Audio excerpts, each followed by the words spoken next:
Postman. बाहेर हाक येऊन खिडकीतून काहीतरी पडल्याचा टपकन आवाज आला, परंतु कागदावर वाकलेले माधवरावांचे डोके काही वर उचलले नाही. कागदावरून त्यांची लेखणी झरझर चालली होती. त्या अनुरोधाने मध्यभागी जरा टक्कल पडलेले त्यांचे डोकेही या बाजूने त्या बाजूला हलत होते. मनाप्रमाणे कृती घडत असली म्हणजे गुंगून मनुष्य डोलू लागतो. त्याप्रमाणे डोलत माधवराव लेखनात दंग झाले होते. पलीकडच्या खोलीत रमाबाई आरसापेटी समोर घेऊन वेणी घालीत बसल्या होत्या. त्यांनी वर पाहून सूचना दिली. पत्र आलाय वाटतं कुणाचं, पाहायचं जरा. पण माधवरावांनी आपल्या डोक्यावरील टकलाला चाचपीत नुसते हू म्हटले आणि कपाळाला एक आठी घातली. पुन्हा त्यांचा टाक कागदावरून धावू लागला. जणू काय वाया गेलेल्या त्या क्षणाची भरपाई म्हणून त्याला दुप्पट दौड करावी लागणार होती. आपल्या लेखनाच्या धुंदीत साऱ्या जगाला विसरलेल्या पतिराजांकडे पाहून रमाबाईंनी एक उसासा टाकला आणि बाहेर जाऊन ते पत्र उचलून घेतले. डौलदार भारी हिरव्या रंगाच्या लिफाफ्यावर फुलाच्या अक्षरात वसंत हे नाव छापले असून खाली मराठीतील कोणत्याही 4 मासिकांपेक्षा अधिक खप असलेले अशी अनाहूत पण संशयास्पद माहितीही ठळक तिरप्या ठशात दडपून दिली होती. तिकडे पाहून रमाबाई म्हणाल्या, वसंत मासिकाच्या संपादकाचं पत्र दिसतंय. या शब्दांनी मात्र एकदम जादूसारखा परिणाम झाला. हातातला टाक टाकून माधवराव एकदम ताडकन उठले. मग अगोदर सांगायला दातखिळी बसली होती का? आण ते पत्र इकडे अगोदर. म्हणून पत्नीच्या अंगावर खेकसून त्यांनी ते तिच्या हातातून खसकन हिसकावून घेतले. त्याची बाजू टरकन फाडून त्यांनी अधीरपणे आतील मजकुरावरून दृष्टी फिरवली. वाचित असतानाच आनंदाने समाधानाने त्यांची पहिली रागाची हालचाल आपोआप बंद झाली. त्यांचे डोळे लकाकू लागले. एखादा अत्यंत चविष्ट पदार्थ आपण अगदी थोडा थोडा हळूहळू चाखतो त्याप्रमाणे प्रत्येक अक्षर ओळ ओळ ते वाचू लागले. खुर्चीवर मागे रेलून डोक्यावरील केसात लपलेल्या टकलेला कुरवाळीत ते पुढील मजकूर वाचित होते. सोबतच्या पत्रावरून आपल्याला समजून येईल की आमच्या लोकप्रिय वसंत मासिकात आम्ही पुढील महिन्यापासून अंतर्बाह्य सर्व प्रकारच्या सुधारणा करणार आहोत. महाराष्ट्रातले झाडून सारे प्रथितयश लेखक लेखिका, नामवंत टीकावंत, कलावंत गवय्ये, गायिका नर्तिका, तारका सारिका या साऱ्यांनी आम्हाला सर्व तऱ्हेने सहाय्य करण्याचे कबूल केले आहे. आमचे मासिक केवळ हिंदुस्थानातच नव्हे तर अलम दुनियेत श्रेष्ठ करून दाखवण्याची उमेद आहे.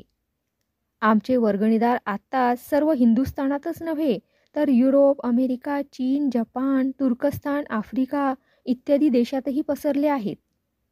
मासिकाचा व्याप इतका वाढल्याने आम्हाला एक उपसंपादक नेमणे आहे. आपल्यालाच म्हणून अगदी खाजगी रीतीने कळवण्यास हरकत नाही की 2 प्रोफेसर, 3 वकील आणि 4 डॉक्टर यांची या जागेसाठी मागणीही आली आहे. परंतु त्यांचा विचार करण्यापूर्वी आपल्यासारख्या ध्येयवादी, उत्साही, हौशी लेखकालाच प्रथम संधी देण्याचे आम्ही ठरवले आहे. आम्ही सध्या आपणास 40 रुपये वेतन देऊ. आपण मुंबईतील एका मोठ्या एक्सपोर्ट इम्पोर्ट फर्मचे हेड क्लार्क आहात. आपणास 125 रुपये पगार आहे. या गोष्टीही आम्हास माहीत आहेत. तथापि वाङ्मय सेवेकडे आपण केवळ पैशाच्या दृष्टीने पाहणार नाही अशी आशा आहे. कलोपासना म्हणजे आत्मयज्ञ या मथळ्याचा आपला जोरदार लेख वसंतच्या मागच्याच अंकात प्रसिद्ध झालेला असल्याने आपली मते व्यवहारात उतरवण्याची संधी आम्ही देत आहोत. वसंत मासिकाचे उपसंपादक म्हणून आपण वाङ्मयाच्या आकाशात एकदम धूमकेतूसारखे उदयमान होऊन हजारो लोकात कीर्तीचे विषय व्हाल हे आम्ही सांगावयास पाहिजे असे नाही. असो, अलमिती विस्तरेन. 4 दिवसात आपले अनुकूल उत्तर येईल अशी अपेक्षा आहे. न आल्यास मात्र ही सुवर्णसंधी आम्हाला नाईलाजाने दुसऱ्याला द्यावी लागेल. आपला संपादक, संचालक, उत्पादक आणि मालक, वसंत मासिक. या मजकुराची माधवरावांनी पुन्हा पुन्हा पारायणे केली. पदवी नसूनही प्रोफेसर, वकील, डॉक्टरांपेक्षा आपल्याला अधिक आस्थेने आमंत्रण देऊन ही मानाची माळ गळ्यात टाकण्याची तयारी दाखवण्यात यावी याचीच त्यांना धन्यता वाटत होती. या नव्या मान्यतेच्या सृष्टीत आपण पाहता पाहता बडे लेखक, सर्वमान्य संपादक, कादंबरीकार, हो कदाचित भविष्यकाळचे साहित्य परिषदेचे अध्यक्षही. इतक्या वर्षात ही त्यांची पहिलीच कल्पना सत्यसृष्टीत उतरत होती. वडिलांच्या मृत्यूमुळे उच्च शिक्षणाची आशा सोडावी लागली आणि नोकरी पदरी आली. द्रव्याच्या अभावामुळे सुशिक्षित सुंदर पत्नीची आशा सोडावी लागली आणि 4 इयत्ता शिकलेली काळी सावळी साधी भोळी रमाबाई पदरी आली. तिच्या आठवणीबरोबर त्यांच्या कपाळावर पुन्हा आठी चढली. त्यांची नजर दारापलीकडे गेली. रमाबाई नुकत्याच अंग धुवून आरशापुढे बसून ठळक कुंकवाची चिरी लावत होत्या. नेहमी वस्त्रांनी झाकल्यामुळे आलेल्या दंड आणि खांद्याच्या उजळपणामुळे त्यांच्या हाताचा आणि तोंडाचा सावळेपणा अधिक उठून दिसत होता. दातात पदर धरून वर दंड करीत त्यांनी अंगात चोळी घातली. तिच्या काठामुळे त्यांच्या पाठीवर एक पांढुरकी आडवी रेघच उमटली होती. खांद्यावरचा पदर काढून त्यांनी तो कमरेपर्यंत झटकून नीट सरसावून अंगावर घेतला. कोनाड्यातल्या रामाच्या फोटोला नमस्कार करून पुढ्यातली फुले वाहिली आणि उरलेली 2 कुंदाची फुले आपल्या अंबाड्यात खोवली. ती फुले म्हणजे आपल्या आयुष्याचे प्रतीकच आहे, असे माधवरावांच्या लेखक मनाला वाटू लागले. आपल्या जीवनात कुंदाचा साधेपणा, शुचिर्भूतपणा आहे, पण गुलाबाचा मादक सुरंगी सुगंध नाही. तो मिळण्याची आता आशा. माधवरावांनी एक उसासा टाकला आणि पुन्हा कागदावर डोके वाकवले. पण आता त्या पत्राने बेचैन झाल्यामुळे त्यांना लिहिणे सुचेना. तोंडात एक सिगरेट धरून डोळे अर्धवट झाकून वाङ्मय बिहाराची सुखस्वप्ने पाहत ते बसले होते. भिंतीवरील घड्याळात खरकण आवाज होऊन एक ठोका पडला. 9:30 वाजले होते. माधवरावांनी आत जाऊन एक शब्दही न बोलता एक ताट आपल्यापुढे ओढून घेतले. त्यावर वाटीने खणखण आवाज केला आणि तोंडापुढे एक पुस्तक धरले. रमाबाईंनी त्यांच्याकडे एक दीनवाणी नजर टाकली आणि वाढण्यास सुरुवात केली.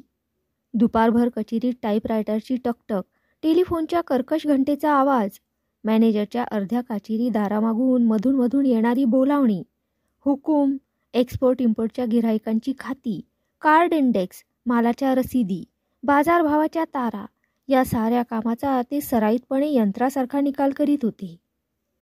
त्यांच्या टेबलावरील तारेच्या ट्रेमधल्या तांबड्या हिरव्या स्लिपा लावलेले जरुरीच्या प्रकरणाचे कागद, निरनिराळ्या खात्यांचे रिपोर्ट यांचा निकाल लावून त्यांनी टाईपरायटरवर स्वतः 4 ओळी टाईप केल्या. मॅनेजिंग पार्टनरच्या खोलीचे अर्धेदार उघडून ते आत शिरले. रसिकलालने वर पाहून स्मित केले. कसा काय माधवराव, या बसा खुर्चीवर. तब्येत ठीक आहे ने? डोळा जरा लाल दिसते, काय नरम गरम नाही ना? रसिकलालच्या या आस्थेच्या मित्रत्वाच्या बोलण्यामुळे माधवराव जरा ओशाळल्यासारखे झाले. काही न बोलता त्यांनी टाईप करून आणलेला तो कागद पुढे ठेवला. त्यावरून नजर फिरवताच रसिकलाल एकदम आश्चर्याने उठून उभा राहिला. अरे, ये काय लिवला हाय? राजीनामा? काय भेजा खसला के काय? 10 वर्ष झाला नोकरी करून शानी या फर्ममध्ये. कधी असा वागला नाही तुम्ही. आज काय झाला असा? जावा जावा, गुस्सा होऊ नका खाली पिली. म्हणून रसिकलालने चोळामोळा करून तो कागद खाली टाकून दिला. भांडण्याच्या तयारीने आलेले माधवराव या आपुलकीने सरदत झाले. तरी ते म्हणाले, आपल्या आपुलकी आणि विश्वासाबद्दल आभारी आहे साहेब, पण मी रागावून हा राजीनामा दिला नाही. सारा जन्म ऑफिसात खरडेघाशी करण्याची माझी इच्छा नाही. साहित्य सेवा करण्याची माझी उमेद, पण त्याच्यासाठी साहित्याच्याच वातावरणात राहिलं पाहिजे. पैशाचा मोह सोडला पाहिजे. पुण्याच्या वसंत मासिकाच्या उपसंपादकाची जागा मला मिळाली आहे. त्या नोकरीचे 40 रुपये मला इथल्या 125 पेक्षा जास्त आहेत. लेखन व्यवसायाचं माझं ध्येय. हातातले पेपरवेट टेबलावर आपटून रसिकलाल चिडून उद्गारला. लिवते लिवते बस, लिवते समजा. अरे तुम्ही बंदा मराठी लोक पागल झाला की काय? जे उठते ते बस लिवतेच, दुसरा कामधंदा काय नाही. हे बघा माधवराव, आम्ही तुमची नाव उमेद करायला नाही मागते, पण एटलू ध्यानामंदी ठेवा की लिवायचा शोक म्हणून ठीक, पण त्याच्यावर पोट भरायला बघेल तर लय मोठी भूल होईल तुमची. तुमचेच पेपर बोलते की तुमचे देशमंदी समधे फोकट वाचायला मागते. चोपडी वेचाती लेते नाही, मग लेखक लोकला पैसा कसा मिळेल? आमचे देशमध्ये आम्ही कोणाची भीक मागून वाचते नाही, म्हणून आमचा कनू मुळशी, रमणलाल देसाई, मेघाणी, धूमकेतू समदा शेकडो रुपया कमावते चोपडीवर. पण काही असो साहेब, मी एकदा निश्चय केला तो केला. रजा घेतो आपली. रसिकलालने उठून त्यांच्याशी हस्तांदोलन केले. हे बघा माधवराव, इतका वरच झाला, नोकर नाही, दोस्त समजून आम्ही वागते तुमच्याबरोबर. आमच्या गुजराती फर्ममध्ये तुमच्यासारखा दक्षिणी हेड क्लार्क ठेवला आम्ही. आमचा जातवाला गुस्सा झाला. तो बी अनाट आणता तुम्ही एकदम असा जाते. लय वाईट वाटलं आम्हाला. बायडी छोकरीवाला आदमी तुम्ही 40 रुपयात कसा राहील, कसा नवा घर मांडेल. फोकट पस्तावा करण्याची वखत येऊ नये. सांभाळा, कागदपत्र लिवा, भुलन जाऊ नका तुमचे चोपडीन वार्तामंदी. बाहेर येऊन माधवरावांनी वसंत मासिकाच्या मालक संपादकाला संमतीचे पत्र लिहून टाकले. अंधार पडेपर्यंत चौपाटीवर बसल्या बसल्या मनात आणि वाळूत उंच उंच किल्ले त्यांनी बांधले. दररोज 9:30 वाजता पाटावर बसून मुकाट्याने ताट पुढे ओढणारे माधवराव दुसऱ्या दिवशी 11 वाजले तरीही स्वयंपाकघराकडे फिरकले नाहीत हे पाहून रमाबाई मनात चरकल्या. किलकिल्या दारातून त्यांनी पुढल्या खोलीत नजर टाकली आणि पान वाढलंय केव्हाच म्हणून हळूच सूचना केली. जेवीत असता 1-2दा खाकरून शेवटी माधवरावांनी एका दमात सारे सांगून टाकले. हे पहा, आजपासून ही मुंबईची नोकरी मी सोडली आहे. परवा पुण्याला जायचंय आपल्याला, तयारीला लागा. आणि सांगून ठेवतो, पहिल्याने पैशाची ओढाताण होईल जरा.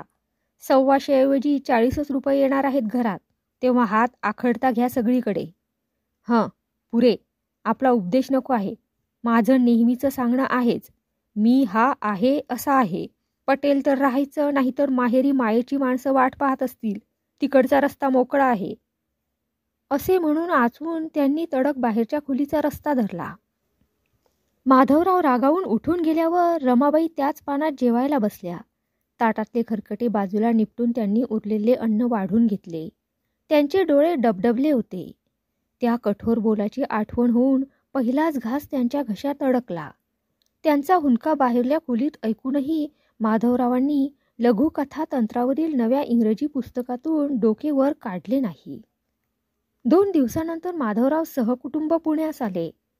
मुंबईत असताना वसंत मासिकाच्या कचेरीबद्दल माधवरावांच्या कल्पना फार निराळ्या होत्या. संपादकांनी दिलेल्या पत्त्याप्रमाणे मार्ग काढताना मात्र त्यांना फार वेळ लागला.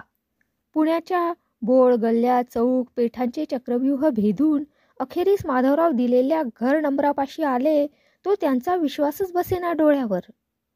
एका मोडकळीस आलेल्या 3 मजली चौसोपी पेशवाई थाटाच्या वाड्यावर वसंत मासिक आणि छापखाना या नावाची रंग उडालेली एक लहानशी पाटी लोंबत होती.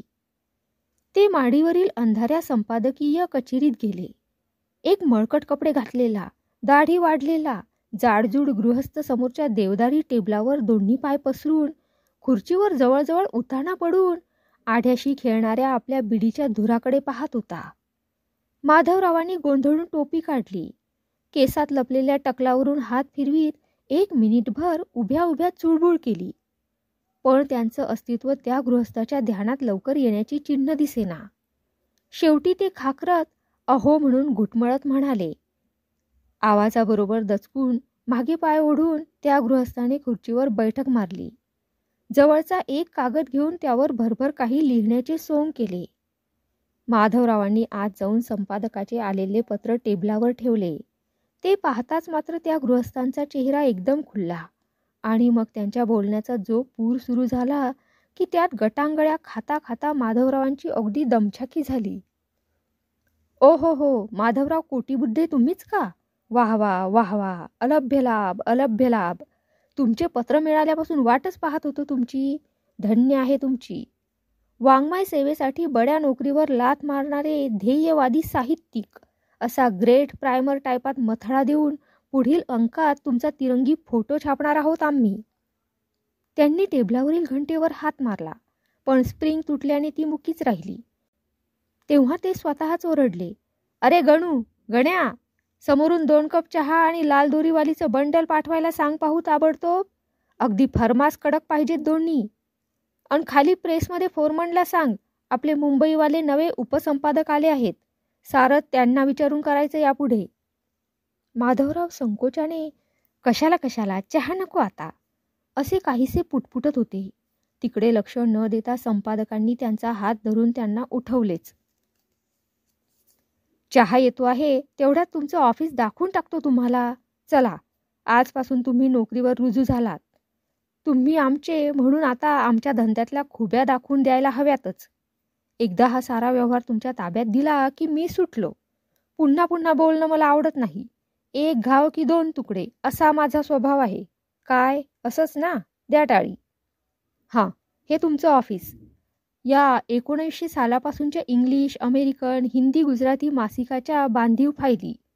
तुमचं मुख्य काम म्हणजे साऱ्यांच्या चालू अंकाकडे लक्ष ठेवून मजकूर नसेल तेव्हा मागच्या अंकाचाही उपयोग करून मोकळ्या हाताने. अहो, लिखाणाला काय तोटा? उगीच नाही, एक नव्हे 5 मासिकं चालतायत आमच्या छापखान्यात. तुमचं मुख्य अर्थात वसंत, आणि स्त्रियासाठी वनिता, सिनेमा शौकीनांसाठी चंद्रिका. आपलं नवं एक खूळ निघालंय ना. औद्योगिक धंदे, कोंबड्या, बकऱ्या, मेंढ्या, काय काय पाळायचं म्हणून असू दे एक मासिक. उपद्व्याप आणि पोरांना हवं म्हणून पोरखेळ. आणि ही देखील साधी नव्हेत बरं का. सचित्र, तिरंगी, हाफटोन, लाईन, लिनो, ऑफसेट, वूडकट ब्लॉकसह.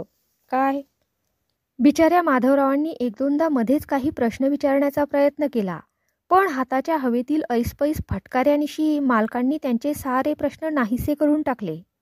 एकदा सांगितलं ना, मला बोलणं फार आवडत नाही. एकदा तुम्हाला इन्स्ट्रक्शन्स दिल्या की माझं काम संपलं. पुढे तुमच्या कर्तबगारीवर. अरे, चहा आलाय वाटतं. 2 घोटात चहाचा कप फस्त करून लाल दोरीवालीचा एक जोरदार झुरका घेऊन पुन्हा संपादक म्हणाले, हो, काय म्हणत होतो मी? येस, आता धंद्यातली मुख्य मक्खी म्हणजे तुमची जीभ अगदी मिठास ठेवली पाहिजे. या खोलीत रोज लेखक लेखिकांचा थवा जमत असतो. त्यातल्या त्यात पाहून चहाचा कप देऊन त्यात स्तुतीची भरपूर साखर पेरायची. जो लेखक भेटेल तो त्याच्या क्षेत्रात सर्वश्रेष्ठ बरं का. त्याचा लेख 2 ओळीचा असला तरी वर तिरंगी फोटो घालायचा. तोही असा तसा नव्हे, अगदी मारू दिसेल असा. कोणी खणपटीला बसून मोबदल्याचा प्रश्न काढलाच तर त्याला माझ्याकडे पाठवून द्या. ते काम काही जुळणार नाही तुम्हाला. या मोबदलेवाल्यांचा समाचार घेण्याच्या खास युक्त्या आम्ही गुलदस्त्यात ठेवल्या आहेत माझ्याजवळ. असं बोलून मालक हशाने खदखदत खाली प्रेसमध्ये निघून गेले. मनाप्रमाणेच कुरकुरणाऱ्या खुर्चीवर बसून देवदारी टेबलावरच्या फायलीकडे गोंधळून पाहत कितीतरी वेळ माधवराव तसेच बसले होते. शेवटी एक निश्वास टाकून त्यांनी दवतीत टाक बुडवला आणि संपादकीय कार्याला सुरुवात केली. दिवसामागून दिवस जात होते. दुरून साजऱ्या गोजऱ्या दिसणाऱ्या या वाङ्मय व्यवसायाच्या डोंगराच्या पोटात काय काय काटेकुटे भरले आहेत याची खरी कल्पना आता माधवरावांना येऊ लागली. जमेच्या बाजूला मात्र 2 फायदे झाले खरे. पहिला म्हणजे वसंत मासिकात त्यांची कादंबरी क्रमशः प्रसिद्ध होऊ लागली, आणि दुसरा म्हणजे कुमारी बुद्धिमती धैर्यधर या लेखिकेचा दाट परिचय. लेखणीपेक्षा डोळ्याची तिरंदाजी करण्यातच या लेखिकेचे कौशल्य विशेष होते. माधवरावांसारख्या साध्या भोळ्या सावजाची तर तिने पहिल्या बाणातच शिकार केली. मुद्दाम पुढे ओढलेले, भोवळ्यावर लोंबणारे केसांचे पुंजके, बारीक फुग्याच्या रांगेप्रमाणे दिसणाऱ्या कोरलेल्या भुवया, पोस्टाच्या पेटीप्रमाणे लालभडक रंगलेले ओठ, गोल गुंडाळलेले वितवित ठशाचे भडक रंगीत पातळ असे तिचे ध्यान होते. माधवरावांची ओळख होऊन 4 दिवस झाले नाहीत, तोच एके दिवशी दुपारी मुरडत कर्कश गळी आवाजात कृत्रिमपणे हसत येऊन तिने त्यांच्या खुर्चीच्या हातावरच लढिवाळपणे बैठक मारली. अशी फाईन आयडिया सुचली आहे. कुण्णी लिहिलं नाही तिच्यावर. गोष्टीला सुरुवात सुद्धा केली, पण मिली अर्ध्यावरच अडली. असा राग आला मिलीचा. मग म्हटलं, आपल्या माधवरावांखेरीज दुसऱ्याला कुणाला सांगायचं नाही हे गुपित. पण इथं नको गडे, संध्याकाळी माझ्या खोलीवरच या, म्हणजे चटकन लिहून टाकू. गाल फुगवून तिरप्या नजरेने पाहत तिने रंगलेल्या नखांनी खटका दाबून छोटी बॅग उघडली. अर्धी आतल्या आरशात पाहून जरा साफसूफ केली आणि नंतर पुन्हा मानेची वाकडी कसरीत करीत मुरडत वेड्या वाकड्या लिखाणाने चिताड केलेले 2 कागदाचे कपटे माधवरावांपुढे ठेवले आणि हात उडवून धावत मुरडत ती जिना उतरून गेली सुद्धा. संध्याकाळपर्यंत माधवरावांनी गोष्टीचा नीट प्लॉट जुळवून प्रसंग, व्यक्ती याचा आराखडा काढून ठेवला. कचेरी संपल्यावर धडधडत्या हृदयाने ते बुद्धिमतीबाईंच्या खोलीवर गेले. उंची फर्निचरने सजवलेल्या खोलीवर उदबत्त्यांचा घमघमाट सुटला होता. भरपूर जायफळ घातलेली मसालेदार कॉफी घेऊन माधवराव लघुकथा सांगू लागले. एकाच टेबलाशी खुर्चीला खुर्ची भिडवून बसलेल्या बुद्धिमतीबाईंच्या केशसंभाराचा मादक सुगंध त्यांना बेचैन करीत होता. सांगितलेला मजकूर उतरीत कागदावरून धावणाऱ्या त्यांच्या सडपातळ बोटावर, गोल गौर वलयांकित मनगटावर त्यांची दृष्टी खेळली होती. उतरत्या चेहऱ्याने आणि चोरट्या पावलांनी माधवराव रात्री घरी परतले. त्यांना रमाबाईच्या डोळ्यांना डोळा भिडवता आला नाही आज. आणि हळूहळू बुद्धिमतीबाईंचे नाव एक प्रतिभाशाली लेखिका म्हणून सर्वत्र प्रसिद्ध होऊ लागले. त्यांच्या कथा निबंधाची सर्वत्र प्रशंसा होऊ लागली. माधवरावांच्या नावावर मात्र अलीकडे एकही कथा जमा नव्हती. हा एक चमत्कारिक योगायोगच समजायचा. या साऱ्या उन्मादक वातावरणात व्यावहारिक गोष्टीकडे मात्र माधवरावांचे पूर्ण दुर्लक्षच होत होते. पहिल्या महिन्याचा पगार आपल्याकडे येईल म्हणून त्यांनी 10 तारखेपर्यंत वाट पाहिली आणि मग हळूच संपादक मालकाकडे गोष्ट काढली. तोंडाचा आ वासून ते संपादक क्षणभर उसळलेच. आ म्हणता तरी काय? पगार मिळाला नाही तुमचा? अशक्य गोष्ट, अशक्य गोष्ट. अहो, महिन्याच्या शेवटच्या तारखेला आम्ही चेकने एकदम रक्कम काढतो आणि 5 तारखेच्या आत सारी बिलेन पगार खल्लास. मग महिनाभर पैसे खर्च करायचे नाही. हो, शिस्तच आहे आमची. असेल, कॅशियरची चूकही असेल, पण तुमचं तरी काम होतं ना बोलायचं. आता कसं करायचं? दिला असता हो. या क्षणाला मी स्वतः उचलून दिला असता पगार. पण संस्थेचा सक्त नियम आहे म्हणतो ना. मग काय करायचं आता? अरे हो, असं करा, पुढच्या महिन्यात दोन्ही महिन्यांचा पगार एकदमच घेऊन जा म्हणजे झालं. मालकाच्या शब्दाच्या लोंढ्यातून कसे बसे पैलतिरी येऊन माधवरावांनी मुकाट्याने पोस्टल सेव्हिंग बँकेतून 50 रुपये काढून आणले आणि बिले भागवली. दुसऱ्या महिन्यात 10 तारखेपर्यंत मालकाचा कचेरीत पत्ताच नव्हता. प्रेससाठी कागद खरेदी करायला मुंबईला गेले होते ते. त्यांच्या सहीशिवाय पैसे देण्याचे कॅशियरने साफ नाकारले. मुंबईच्या खर्चिक राहणीतून शिल्लक राहिलेली रक्कम आतापर्यंतचा संसार सजवण्यात गेली. पुन्हा 50ची रक्कम उचलल्यावर खात्यावर शून्याची बाकी उरली. हळूहळू छापखान्यातील वनिता आणि चंद्रिका मासिकांच्या संपादनाची कामेही माधवरावांवर पडू लागली. अनेकदा झक मार्लिन या उपद्व्यापात पडलो असेही माधवरावांना वाटे. हे काम सोडून दुसरा उद्योग पाहण्याचीही कल्पना येई. पण अशावेळी त्यांची खूपशी स्तुती करून कथासंग्रह, कादंबरी, निबंध संग्रह या साऱ्या लिखाणाचे प्रकाशन करण्याची लालूच लावून पुढे भरपूर वेतन देण्याचे मधाचे बोट मालिक दाखवित होते. बदललेले हवापाणी, तळमजल्यावरील दमट जागा, अंधारा कचेरीत विजेच्या दिव्याखाली रोज 9 तास काम, मोकळी हवा नाही, व्यायाम नाही, विश्रांती नाही, मनस्वास्थ्य नाही. साहित्याच्या चक्कीला जुळलेल्या माधवरावांची अशी दमछाकी चालली होती. चहा, विडी सिगारेटच्या कृत्रिम उत्साहावर आणि मदिरेसारख्या उन्मादक बुद्धिमतीबाईंच्या प्रणयाच्या कैफावर ते बळेच सारी कामे चालू ठेवीत. दिव्यातले तेल संपल्यावर ज्योत कायम ठेवण्यासाठी आपण ती कोरडी वातच वर सारावी. ती थोडा वेळ जळत राहून शेवटी लाल होत मालवत जावी. तसा माधवरावांच्या जीवनाचा खेळ चालला होता. एके दिवशी सकाळी मात्र त्यांना अंथरुणावरून उठवेच ना. त्यांनी छापखान्यात काकुळतीने निरोप पाठवला व औषध पाण्यासाठी निदान 10-20 रुपये तरी ताबडतोब पाठवून द्यावे अशी विनंतीची चिठ्ठी पाठवली. त्यावर मालकाचे मासलेवाईक उत्तर आले ते असे: आपण तापाने आजारी आहात हे वाचून फार वाईट वाटले. येथील 4 दैनिकात प्रसिद्ध साहित्यिकाचा आजार या मथळा घालून बातमी पाठवली आहे. सुदैव हे की वसंत मासिकाच्या मागच्या अंकात आपणच तापाचा परिताप म्हणून एक सुंदर लेख लिहिला होता. त्यातील उपचाराप्रमाणे वागून आपण लवकरच रोगमुक्त व्हाल अशी मला आशा आहे. आपल्याप्रमाणे माझेही मत आहे की बहुतेक रोग अपचनामुळे होतात. तरी आपण 8 दिवस कडकडीत लंघन करावे. डॉक्टर वैद्याच्या खिशात उगीच पैसा लोटू नये. 8 दिवस पाण्यावर राहून काय अनुभव येतो तो कळवावा. पुढील अंकात आपल्या नव्या फोटोसह तो प्रसिद्ध करू. आपण खुशाल 4-8 दिवस भरपूर विश्रांती घेऊन दुप्पट जोमाने साहित्य सेवेला लागाल अशी आशा आहे. हे पत्र वाचून माधवरावांना रागाने झीटच आली. आईने दिलेल्या बटव्यातील मात्रा उगाळून दिल्यावर जरा बरे वाटू लागून त्यांना झोप लागल्यामुळे रमाबाईंनी मुकाट्याने तुळशीबागेत जाऊन एका सराफी दुकानात आपले बिलवर गहाण टाकले आणि डॉक्टरला बरोबर आणून औषध पाण्याची सोय केली. त्या रात्री 2 वाजण्याचा सुमार असेल. माधवरावांना 12 वाजता औषधाचा डोस देऊन त्यांच्या उशाशी बसल्या बसल्या गुडघ्यापर्यंत मान लववून रमाबाई पेंगत होत्या त्या एकाएकी जाग्या झाल्या. मागे कधी काळी ऐकलेले एक पद माधवराव वेडेवाकडे सूर काढून बरळत म्हणू लागले होते. हेची फळ काय मम तपाला. तापाने त्यांचे डोळे लालभडक झाले होते. मध्येच भेसूरपणे ते बरळू लागले.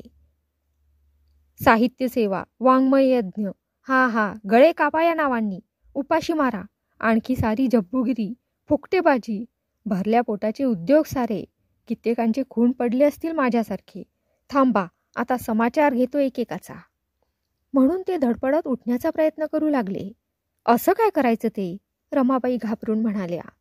स्वस्थ पडायचं बरं का, बरळायचं नाही, हलायचं नाही. कोलन वॉटरमध्ये रुमाल भिजवून त्यांनी माधवरावांच्या कपाळावर ठेवला. 5-10 मिनिटांनी ते जरा शुद्धीवर आले. क्षीण आवाजात त्यांनी विचारले, बुद्धिमतीबाई आल्या होत्या का? माझा निरोप कळवला नसशीलच तू त्यांना. कळवलं सारं, पण त्या नाही आल्या. गड्याबरोबर त्यांनी निरोप पाठवला आणि चिठ्ठी पाठवली. काय काय म्हणाली ती? माधवरावांनी डोळे उघडून उत्सुकतेने विचारले. त्यांनी कळवलं की तुम्हाला जरा बरं वाटल्याबरोबर त्यांनी पाव लिहिलेली गोष्ट नीट सुधारून पुरी करून परत धाडावी. कुठल्याशा चढाओढीसाठी पाठवायची आहे त्यांना. पैशाचं काय झालं? निदान उसनवार तरी? सध्या सवड नाही. कथासंग्रह काढतायत, त्यांच्या छपाईला हवेत म्हणून कळवलं त्यांनी. मग मात्र माधवरावांनी डोळे फाडून कावरे बावरे होऊन विचारले, मग मग हा खर्च कुठला? डॉक्टर, औषध, फळं, घरात तर काहीच पैसा नव्हता.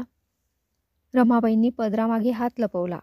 आवंढा गिळून त्या म्हणाल्या, केली कशी तरी व्यवस्था. साऱ्यांनी सोडलं तरी देव पाठीराखा आहे आपला. स्वस्थ पडायचं आता. कपाळ चिपू का? माधवरावांचे अंग निखाऱ्यासारखे धगधगत होते. त्यांच्या डोळ्यातून तोंडातून वाफा निघत होत्या नुसत्या. काही नको करूस, नुसता हात ठेव बरं कपाळावर. किती गार, किती बरं वाटतं. माधवरावांनी आपला हात त्या हातावर ठेवला. मनगटावरची एकच काचेची बांगडी बोटाला लागून त्यांनी दचकून सताड डोळे उघडले. त्यांच्या डोळ्यातून अश्रू उघडू लागले. त्या कृश हातावर हात ठेवून कितीतरी वेळ ते असेच पडले होते. शेवटी एक हुंदका देऊन कष्टाने ते धीर करीत म्हणाले, काय केलंस हे? बांगड्या विकल्यास माझ्यासाठी? रमा, कशाला कष्ट करतेस इतके माझ्यासाठी? इतकी तिरस्कारानं वागवली मी तुला. लिहिण्याच्या व्यसनापायी तुला सुखाचा क्षण दाखवला नाही. रूपाबद्दल तुला हिणवलं. तुझ्या मरणाची सुद्धा इच्छा केली. अन अशा नादानासाठी तुझी सौभाग्य लेणी मोडलीस तू. रमा, कुठं फेडू मी माझी पापं? रमाबाईंनी त्यांच्या तोंडावर हात ठेवला. पुरे पुरे, किती त्रास करून घ्यायचा जीवाला. हे औषध घ्यायचं आणि अगदी मुकाट्यानं झोपी जायचं आता. उद्या खात्रीनं बरं वाटेल. लहान मुलाप्रमाणे अगदी आज्ञाधारकपणे माधवरावांनी औषधाचा कप तोंडाला लावला. घामाने भिजलेली त्यांच्या डोक्याखालची उशी उलटून रमाबाईंनी सरकवून ठेवली. चादरीचे सळ मोडून नीट केले आणि अंगावर ब्लँकेट ओढून घेतले. माधवरावांनी त्यांच्या कपाळावरचा तो कृश काळसर हात तसाच धरून ठेवला. तुफान दर्यात गटांगळ्या खाणाऱ्या खलाशाने एखादी लाकडी फळी जीवाच्या आधारासाठी निर्वाणीने घट्ट धरून ठेवावी, तशा निर्वाणीच्या आशेने माधवरावांनी तो प्रेमळ, धीर देणारा हात धरून ठेवला होता. पहाटेस पूर्वेला तांबडे फुटले तरी झोपेतही माधवरावांच्या हातात तो हात तसाच होता. त्यांची झोपमोड होऊ नये म्हणून अगदी अवघडून रमाबाईही रात्रभर तशाच बसून राहिल्या होत्या. डॉक्टरांच्या औषधाने असो, रमाबाईंच्या प्रेमळ शुश्रूषेमुळे असो, माधवराव 8-15 दिवसांनी हिंडू फिरू लागले.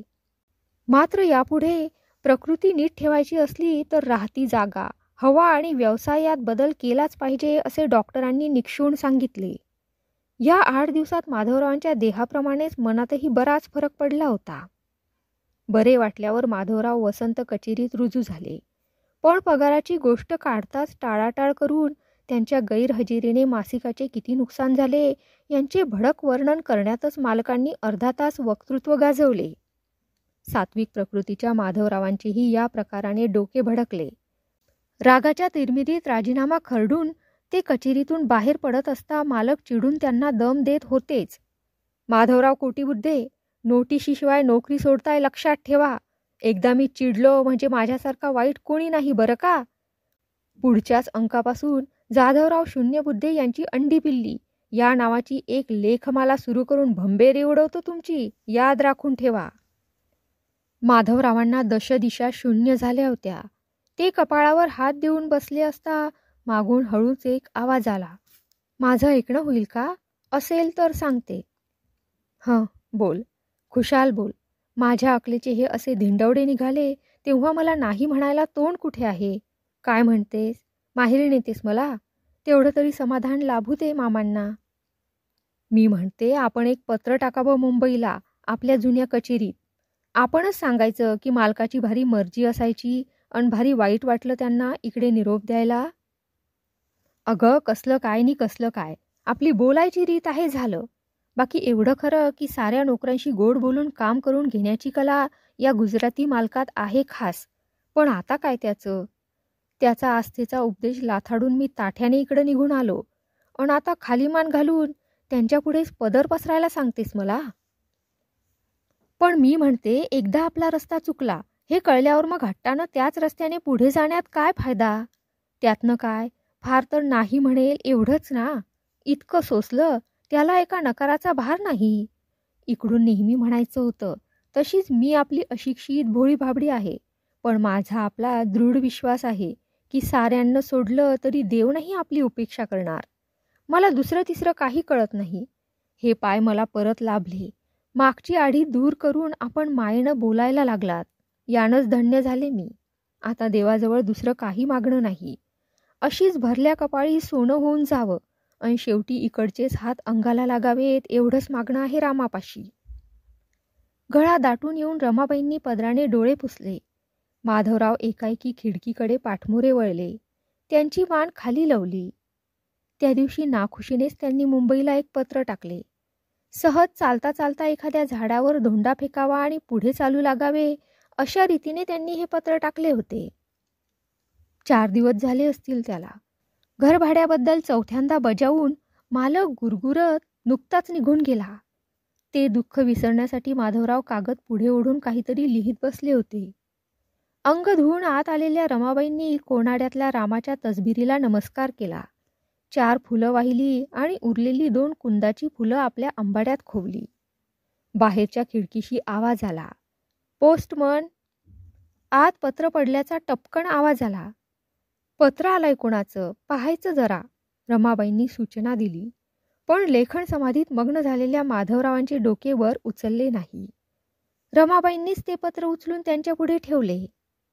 पत्रावरील रसिकलाल डायाभाई ही छापील अक्षरे वाचून मात्र ते दचकले. थरथरत्या हाताने त्यांनी ते पत्र फोडले. एक जाड लहान कागदाची घडी पत्रातून खाली पडली. पत्र मात्र 4 ओळीचेच होते. फर्ममधील त्याची हेडक्लार्कची जागा सध्या भरली असली तरी त्या खालची 100ची जागा त्यांचे जुने संबंध जाणून त्यांना देण्यात येत आहे. रुजू झाल्यापासूनचा महिन्याचा ॲडव्हान्स पगार म्हणून 100 रुपये त्यांच्या नावे लिहिले असून त्या रकमेचा चेक त्यांची अडचण जाणून पाठवला आहे. त्याची पावती पाठवावी.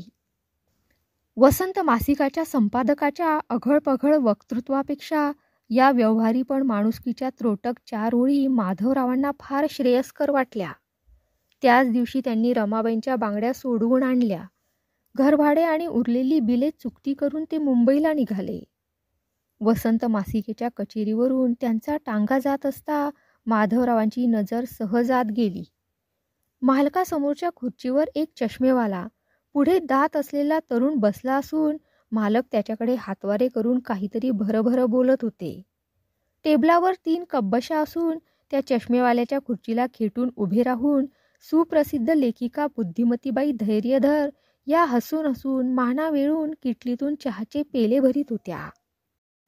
पूना एक्सप्रेस खंडाळ्याच्या घाटातून वाकड्या वळणावळणाने धावत होती. एरवी काळे कभिन्न दिसणारे डोंगरही आता हिरवेगार झाले होते. रेल्वे लाईन जवळच्या काळ्या खडकावरही बारीक शेवाळाची हिरवी मखमल अंथरली होती. खिडकीतून येणाऱ्या थंडगार वाऱ्याने माधवरावांचे केसही त्यांच्या मध्येच पडलेल्या टकलाभोवती इकडे तिकडे झुलत होते.